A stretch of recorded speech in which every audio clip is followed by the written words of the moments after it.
Record అంటే ఏమిటో నేను ఒకసారి చెప్తా. డిజిటల్ బోర్డు మీద రాసి చేతితో తుడిపే రికార్డ్ ఎక్కడా లేదు. దాన్ని ఎవడు బీట్ చేయలేడు కదా. అదేం ఆశామాషా పని కాదు. అసలు డిజిటల్ బోర్డు మీద రాసి చేత్తోనే తొడవచ్చు అనే ఆలోచన రావాలన్నా కూడా అది ఒక రికార్డే. మనకు దక్కింది అది. పక్కన వాళ్ళకి ఎక్కడ దొరుకుతాయి ఇట్లాంటి పక్కన వాళ్ళకి అవకాశం కూడా ఇయ్యం కదా మనము. నమస్కారం ప్రజలారా. మనోడు ప్రెస్ మీట్ పెట్టాడు ఈరోజు మళ్ళా. అంటే పొద్దున్నే 11 గంటలకల్లా వచ్చి మరి దిశానిర్దేశాలు చేసి మరి పేపర్ని బాగా 4-5 సార్లు బట్టి మళ్ళా ఏడన్నా మర్చిపోతానేవరా, ఎందుకు వచ్చింది ఆ జిరాక్స్ కొట్టి టీండ్రా అని చెప్పి ఆ మైకులు వెనక పక్కన పెట్టుకొని మాట్లాడుతూ ఉన్నాడు. సరే, ఏం మాట్లాడుతున్నాడు ఏందనేది మనం కూడా ఒక చిన్న విశ్లేషణ చేయాల్సినటువంటి అవసరం కూడా అది. ఎందుకంటే అన్న గతంలో అధికారంలో ఉన్నప్పుడు చేసినటువంటి పనులకి మరి ఈరోజు మన జగనన్న ప్రెస్ మీట్లు, మరి అదేవిధంగా ప్రజలు లేకపోయినప్పుడు మాట్లాడేటువంటి మాటలకు ఉండేటువంటి తేడాను మనం రాష్ట్ర ప్రజానీకానికి మరీ ముఖ్యంగా మన అన్నను ప్రధాని చేయాలనే వాళ్ళకందరికీ కూడా తెలియజేద్దాం. ఇక మరి అన్నగారు ఏం మాట్లాడుతున్నారో మనం ఒకసారి విందాం. చెప్పున్నా. చంద్రబాబు నాయుడు గారు రాగానే చేసిన తొలి సంతకం, 5 సంతకాలు చేసాడు. తొలి సంతకాలు అంటూ దానికి నానా హంగామా ఆర్భాటం కూడా చేశాడు. మనకన్నా ఆర్భాటాలు, మనకన్నా హంగామాలు, మన మాదిరి సెటిల్ వేయాలంటే, మన మాదిరి చేయాలంటే అదొక చరిత్ర. అది ఎవరికి అర్థం కాదు. దాన్ని ఎవడు కూడా చేయలేనటువంటి పరిస్థితి జగనన్న. మనం గుడికి పోకుండా ఇంట్లోనే గుడి సెట్ వేసుకున్నాం. ఈ కూటమి ప్రభుత్వంలో ఉండే వ్యక్తులకి అవుతుందా? ముఖ్యమంత్రి చంద్రబాబు నాయుడికి అవుతుందా?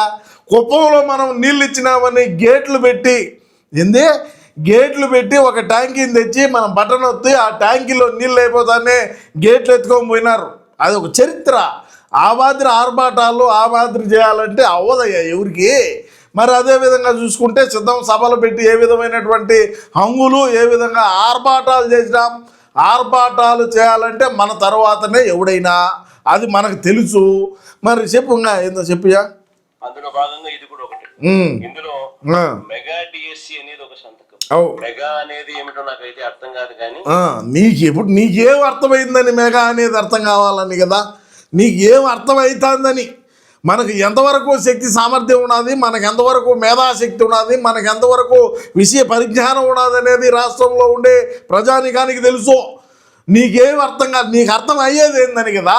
మనకు అర్థం అయ్యేది ఏంటంటే ఎర్రచందనం అక్రమ రవాణా, భూ కబ్జాలు చేయటం, ఏదైనా బెదిరింపులు లేకంటే రౌడీ షీటర్లు పెట్టి కబ్జాలు చేయించటం, ఎర్రచందనం అక్రమ రవాణా చేయటం, అక్రమంగా గావేలు తరలియటం, అనుమతులు లేకుండా మనం క్వారీలు చేయటం, అనుమతులు లేకుండా గ్రావెలు, అదేవిధంగా అనుమతులు లేకుండా ఇంకా రకరకాలైనటువంటి మైనింగ్ కావచ్చు, ఎన్నో రకాలుగా చేసేదైతే మనకు అర్థమవుతుంది. ఈ మెగా డిఎస్సీలు, ఈ ఉద్యోగాలు ఈ మనకు అర్థమవుతాయా? మనకు అర్థమయ్యే పనులు అయ్యి అర్థమయ్యే పనులు అంట చెప్పు.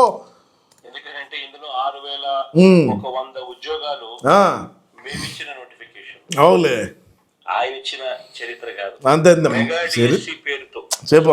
మెగా అనే దానికి కూడా అర్హత లేదు. అవులే, మెగా డిఎస్సి పేరుతో 16,000 ఉద్యోగాల భర్తీ ప్రక్రియను చూస్తే అది వేరే విషయం. ఇందులో 6,100 మా హయాంలోనే మేము నోటిఫికేషన్ ఇచ్చిందే రద్దు చేసి దాన్ని క్యాన్సిల్ చేసి 6,100 కూడా దీంట్లో యాడ్ చేసుకుని మొత్తంగా 16,000 నోటిఫికేషన్ ఇచ్చినాడు అనేది పక్కన పెట్టలే. ఇది మెగా అనే జాబితాలకు ఎక్కడ రాదు. అవులే, కానీ ఆ మెగా డిఎస్సి పేరుతో నేను నిర్వహించిన ఈ 16,000 ఉద్యోగాల భర్తీ ప్రక్రియ చూస్తే ఎంత మంది ఆవేదనతో ఉన్నారు ఈ రాష్ట్రంలో అన్నది కంటికి కనిపిస్తా ఉంది. ఈ ఊరు ఆవేదనగా ఎవరు కనపడాలన్నా పెద్దగా నువ్వే కనపడుతున్నావు. ఎందుకంటే ఆ ముఖ్యమంత్రి సీటు కోసమో మనం ఎంత ఆవేదన పడుతున్నావో, మనం ఎంత మదన పడుతున్నావో, మనం ఎంత బాధపడుతున్నావో అనేది నీ మాటల్లో చూసే తెలుస్తూ ఉన్నది. నువ్వు ఆ మెగా డిఎస్సీల గురించి, ఉపాధ్యాయుల గురించి, అదేవిధంగా టీచర్ పోస్టుల భర్తీల గురించి మనం మాట్లాడితే రాష్ట్రంలో ఉండేటువంటి ప్రజానికం ఎవరు కూడా మనల్ని నమ్మే పరిస్థితుల్లో లేరు. పాఠాలు చెప్పాల్సినటువంటి ఉపాధ్యాయుల్ని తీసుకొని పోయి మద్యం షాపుల దగ్గర వాళ్ళ లైన్లో రాండ్రా అని చెప్పి ఒక వాచ్మెన్ దాన్ని ఏమంటారో ఒక వాలంటీర్గా పెట్టాం. మద్యం షాపుల దగ్గర ఉపాధ్యాయుల్ని వాలంటీర్లుగా నిలబెట్టినటువంటి చరిత్ర మన వైసీపీ పార్టీది. అది నువ్వు ముఖ్యమంత్రిగా ఉన్న రోజుల్లో జరిగినది. దీన్ని ఒక్కసారి మనం ఆలోచన చేసుకోవాల్సినటువంటి అవసరం ఎంతైనా ఉన్నది రాష్ట్ర ప్రజలారా. మరి అదేవిధంగా చూసుకుంటే చంద్రబాబు నాయుడు గారు ముఖ్యమంత్రి అయిన తర్వాత వాళ్ళ కొడుకు ఐటీ శాఖ మంత్రి, విద్యాశాఖ మంత్రిగా కూడా ఉన్నాడు. మరి ఆ విద్యాశాఖ మంత్రిగా ఉండేటువంటి వ్యక్తి అదే టీచర్ని సింగపూర్కు శిక్షణకు పంపించినాడు.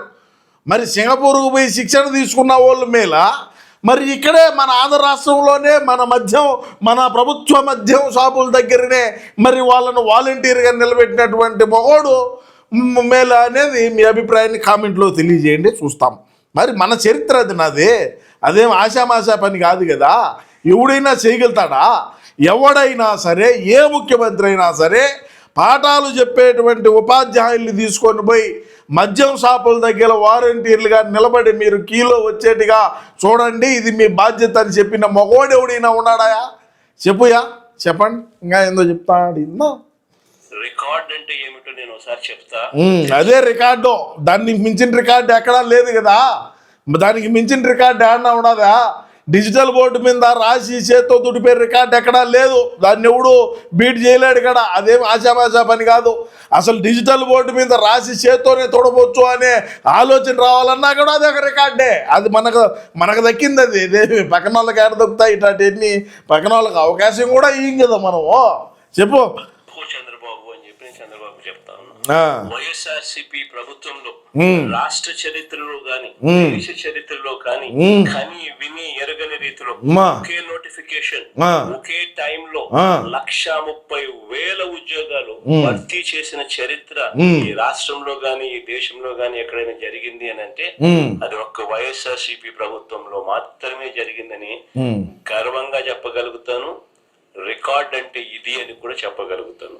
సరే, ఇప్పుడు అన్న ఏం చెప్పినా అంటే 1,30,000 వాలంటీర్ ఉద్యోగాలు ఒకే జీవోతో ఒకే రోజు మరి దేశంలో ఎక్కడైనా జరిగిందా? అది మనం ఒక వైసీపీ పార్టీ అధికారంలో ఉన్నప్పుడే జరిగింది, నేను ముఖ్యమంత్రిగా ఉన్నప్పుడే జరిగింది అని చెప్పినాడు. కాబట్టి మనం వాలంటీర్ గురించి మనం మాట్లాడుకోవాలి ప్రజలారా. ఇదే వాలంటీర్ వ్యవస్థ గురించి ఎవడైతే మన పార్టీకి సంబంధించినటువంటి వ్యక్తి ఉంటాడో వాడికి మాత్రమే ఈ వాలంటీర్ ఉద్యోగాన్ని ఇచ్చినటువంటి మాట వాస్తవం. అది నేను చెప్పేది కాదు. గతంలో మన పార్టీ అధికారంలో ఉన్నప్పుడు మంత్రులుగా ఉన్న మన అంబటి రాంబాబు గారు కావచ్చు, అదేవిధంగా ఇంకా కన్నబాబు కావచ్చు, రజనీ గారు కావచ్చు, ఇంకా రకరకాలుగా ఉండేటువంటి మన తపేలం బ్యాచ్ అంతా కూడా మన పార్టీలో ఉండి క్రియాశీలకంగా పనిచేసినటువంటి కార్యకర్తలకు మాత్రమే ఈ వాలంటీర్ ఉద్యోగాలు ఇవ్వటం జరిగిందని గతంలో కూడా చెప్పినాడు. సరే, ఆ వాలంటీర్ ఉద్యోగస్తులకు జీతభత్యాలు ఎట్లా, ఏంది వ్యవహారం, ఏంది కథ అంటే ఒక్కొక్క ఇంటి మీద చెత్త పన్ను వేశాడు. ఒక ఇంటి మీద ఎంత వేసాడు?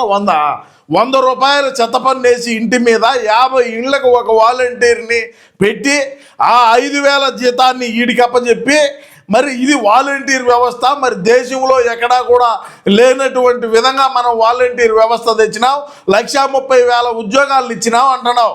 5,000తో ఓడి కుటుంబం ఏ విధంగా?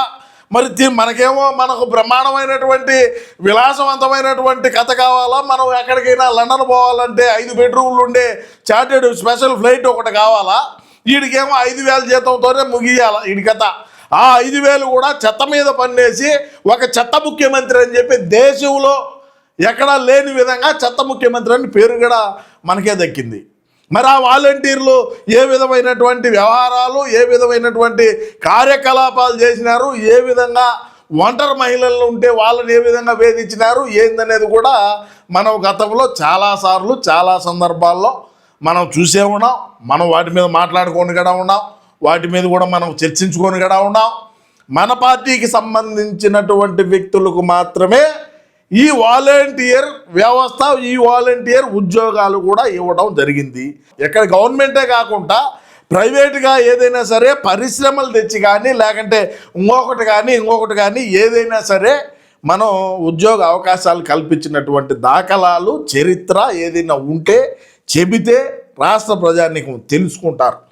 చెప్పుగా డిఎస్సి పరీక్షలు వీళ్ళు వ్యవహరించి డిఎస్సి పరీక్షల్లో వీళ్ళు కండక్ట్ చేసిన విధానం చూస్తే నిజంగా చాలా షాకింగ్ గా ఉంది. నీకు షాకే, నీకు మామూలు షాక్ కాదు కదా. నీకు మనం అంతా షాకుల్లోనే కదా ఉండేది. అసలు అలార్మింగ్ లెవెల్స్ లేకి షాక్ అనేది పోతుంది. సరేలే. లక్షల మంది క్యాండిడేట్లు ఆ, పెట్టుకున్న నమ్మకాన్ని ఆ, చంద్రబాబు నాయుడు గారు వమ్ము చేస్తూ, ఉమ్, స్కాములు చేస్తూ ఉమ్. ప్రతిభావంతుల జీవితాలను అమ్మా దారుణంగా అమ్మా దెబ్బతీసిన పరిస్థితులు ఈ రోజు రాష్ట్రంలో చూస్తాం. స్కాములు చేయాలంటే వీళ్ళ వల్ల కాదు. అది కూటమి ప్రభుత్వం వల్ల స్కాములు చేయాలంటే కాదు. మరి అదే విధంగా చూసుకుంటే ఏదైనా ప్రజాధనాన్ని లూటీ చేయాలన్నా వీళ్ళ వల్ల కాదు, వ్యవస్థల్ని వాడుకోవాలన్నా వీళ్ళ వల్ల కాదు. అదేవిధంగా ఇంకా రకరకాలుగా ఉన్నాయి. కానీ చెప్పు నువ్వు, వీళ్ళ వల్ల కాదు జగన్ అన్న, వీళ్ళు చేయలేరు. చంద్రబాబు నాయుడు గారిని ఒకసారి గమనిస్తే ఉమ్, ఒక అబద్ధానికి, ఉమ్, ఓ మోసానికి, ఉమ్, ఓ వెన్నుపోటుకి, ఉమ్, ఓ దగాకి, ఓ స్కామ్ కి, ఉమ్. వీటికి చొక్కా ప్యాంటు గన తగిలిస్తే జగను. అదే జగన్ అంటే దగ, కుట్రలు, హత్యలు, రాజకీయాలు. మరి అదేవిధంగా మోసం చేయాలన్నా, నిజాన్ని అబద్ధమని నమ్మియాలన్నా, అబద్ధాన్ని నిజం చేయాలన్నా, వీటన్నిటినీ ఎవడైనా చేస్తాడరా దానికంటే అది మన ఒక మగోడే, మన పులివెందుల పులే. గతంలో మనం నమ్మగలిగినాం, నారాసుర రక్త చరిత్ర అని మనం నమ్మగలిగినాం. మరి అదేవిధంగా కరుణావేళ లెవెల్లో యాక్టింగ్లు నమ్మగలిగినాం. మరి అదేవిధంగా మరి చెల్లిని, తల్లిగారిని వాడుకొని రోడ్లబడిగా తిప్పినాం. విజయసాయిరెడ్డిని అడ్డుపెట్టుకొని విజయసాయిరెడ్డిని బ్రహ్మాండంగా వాడుకున్నాం. మరి ఎక్కడైనా సరే మన నటనలో కానీ, మన తెలివిలో కానీ, మన ఆలోచనలో కానీ, మన ఈ లోపల ఉండేటువంటి మన బుద్ధిని కానీ, మన తెలివిని కానీ ఎక్కడైనా ఎవడైనా క్యాచ్ చేయగలిగినాడా?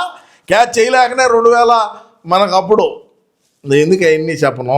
ఇంకా 2001 దానికి పాను నేను పాను అంటానులా చెప్పు. ఇంకా ఆ ప్యాంట్ చొక్కా ఇచ్చా నువ్వేలేబ్బా ఇంకెందుకో కానీ. ఈ రాష్ట్రంలో చంద్రబాబే పోలీసు, ఈ రాష్ట్రంలో చంద్రబాబే లాయరు. ఆయన ఆదేశాలతోనే ఆయనే పర్యవేక్షిస్తాడు వ్యవహారాలను. అధికారం ఉన్నది ఆయన చేతుల్లోనే, అధికారం చేసేది ఆయనకే. ఇలాంటివన్నీ కూడా ఎందుకంటే ఆయన ముఖ్యమంత్రి కాబట్టి మనం ఏంది బక్క నువ్వు అని అనుకుంటా. నేను అనుకునేది కదా చెప్పు. చూపుతూ చంద్రబాబు నాయుడు గారికి మాత్రం నరాలు తెగిపోయేంత బీపీ, బ్లడ్ ప్రెషర్ ఎక్కువ వస్తుందని అంటే ఒక్కోసారి నాకే భయం వేస్తుంది, నేను పోతాడేమో అని చెప్పి. చూడు ఇలాంటి మాటలు ఎందుకు? మనం ఒక మాజీ ముఖ్యమంత్రిగా పనిచేసినాం. మనం ఒక పార్టీని దొబ్బేసి మనం ఆ పార్టీలోనే ముఖ్యమంత్రి అయినాం. మరి అదేవిధంగా 151 సీట్లు మనకు గతంలో మనకు రాష్ట్రంలో ఉండేటువంటి ప్రజానీకం అందరూ మనల్ని అసెంబ్లీకి పంపించినారు. ఇట్లాంటి కూతలేంది, బీపీ వస్తుంది పోతాడే ఎందుకు ఇట్లాంటి మాటలు? ఎవడు లండన్ మాత్రలు తింటున్నాడు అనేది కూడా రాష్ట్రంలో ఉండే ప్రజానీకానికి తెలుసు. మరి ఎవరు యాంగ్జైటీని తగ్గించేదానికి టాబ్లెట్లు తింటారో తెలుసు. దేనికి ఇట్లాంటి మాటలు మాట్లాడటం? ఆ పక్కన ఉండే పాలేరులన్నా చెప్పొచ్చు కదా ఈ విధమైనటువంటి వ్యాఖ్యలు చేయొద్దని.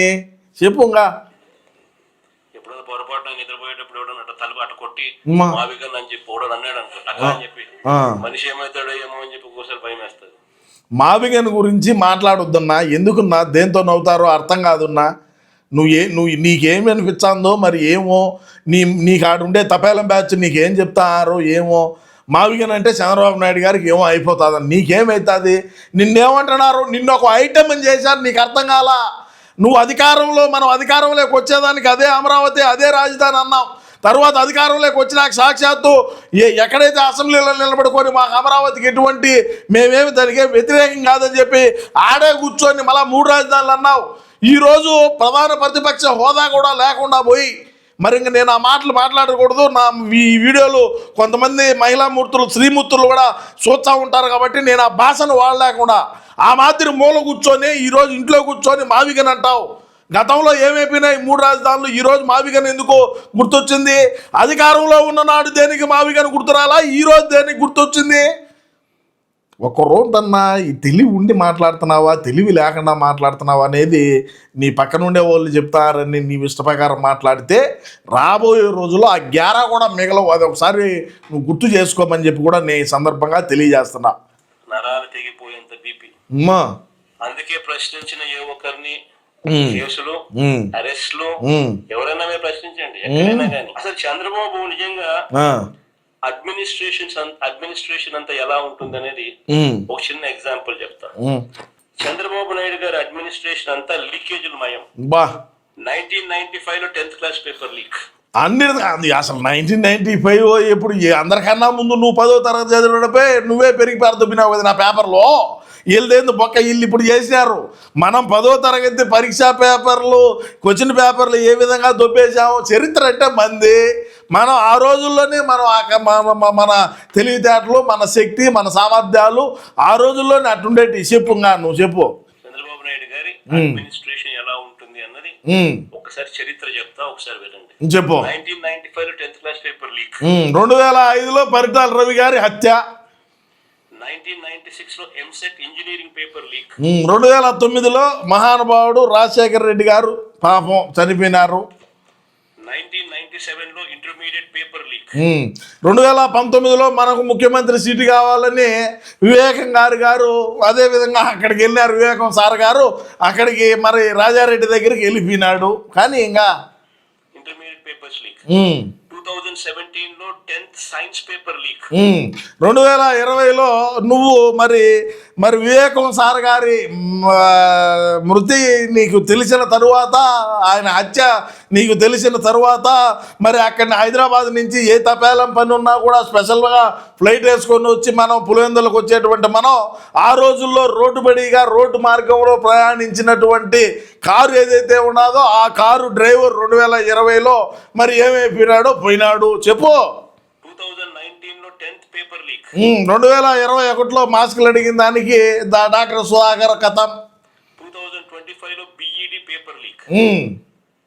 2025లో 10th మ్యాథ్స్ పేపర్ లీక్. 2022 వచ్చేసరికి వివేకం సార్ కుట్లు వేసినోడు లేడు. వివేకం సార్కు పడినప్పుడు ఏట్లు పడినప్పుడు రక్తం తుడిచినోడు లేడు. ఎటపోయినాడో తెలీదు. చరిత్ర గురించి మాట్లాడుకుంటే మనం ఎంతైనా మాట్లాడుకోవాలా. ఎంత దూరమైనా పేపర్ లీకుల గురించి మనం చేసినటువంటి పనుల గురించి మనం చర్చించుకోవాల్సి వచ్చిందంటే కొన్ని రోజులు కావాల్సి వస్తుంది. ఎందుకంటే మనం చేసినటువంటి పని, మనం ఏ విధంగా ఎంతమందిని హత్యలు చేసినాం, ఆ హత్యలు చేసిన దానికి సాక్ష్యాధారాలు కూడా లేకుండా మనం ఏ విధంగా చేయగలుగుతాం, మన తెలివి ఎట్లా ఉపయోగిస్తామనే దాన్ని కూడా మనం ఒకసారి తదుపరి వీడియోలో మనం ఖచ్చితంగా విశ్లేషణ చేద్దాం ప్రజలారా. ఎందుకంటే మనకు ఈరోజు 11 స్థానాలు వచ్చినాయి. అన్నకు మతిస్థిమితం లేకనే ఈరోజు ఇటువంటి వ్యాఖ్యలు చేస్తున్నాడు. మతిస్థిమితం బాగుండి మనతో పాటు ఉండుంటే ఇటువంటి వ్యాఖ్యలు చేయడని కూడా నేను ఈ సందర్భంగా తెలియజేసుకుంటూ, మనం అధికారంలో ఉన్నప్పుడు ఎక్కడైనా సరే మరి ప్రభుత్వ ఉద్యోగుల భర్తీలు చేసినట్టు కానీ ప్రైవేట్గా తీసుకొచ్చినటువంటి కంపెనీలను కానీ ఆ కంపెనీల ద్వారా అయినా సరే పరోక్షంగా కానీ ప్రత్యక్షంగా కానీ ఎక్కడా కూడా మనం నిరుద్యోగులకు ఉద్యోగ అవకాశాలు కల్పించినట్టు మన చరిత్రలో లేదు, మన చరిత్రలో రాదు అని కూడా నేను ఈ సందర్భంగా తెలియజేసుకుంటూ, ఏది ఏమైనప్పటికీ అన్నగారి వ్యాఖ్యలపైన మీ అమూల్యమైన అభిప్రాయాన్ని తప్పకుండా కామెంట్ రూపంలో తెలియజేయండి ప్రజలారా. నమస్కారం.